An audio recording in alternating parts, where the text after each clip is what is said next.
Macron malmené, grand débat, Attal et Bardella en visite. Retour sur un week-end d'ouverture mouvementé au Salon de l'Agriculture.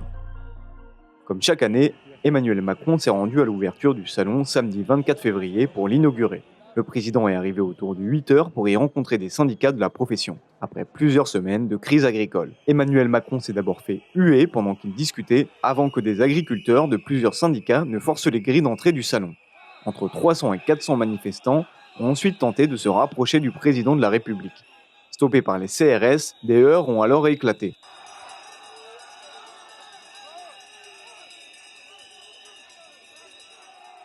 Huit membres des forces de l'ordre ont été blessés et 6 manifestants interpellés. Des actions critiquées par Emmanuel Macron. C'est dramatique et c'est ridicule de la part d'agriculteurs d'avoir fait de la violence sur un salon qui est le leur.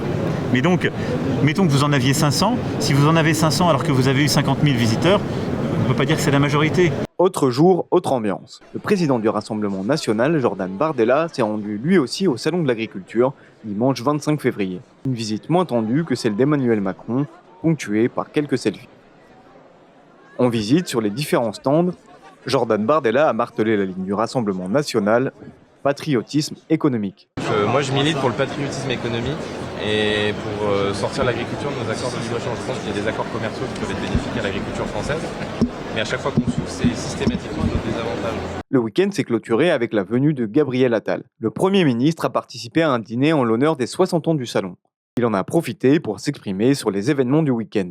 Le salon n'est ni un cirque médiatique, ni un cirque politique, ni un cirque militant, et les agriculteurs, nos bêtes, nos filières, ne sont pas un décor de campagne.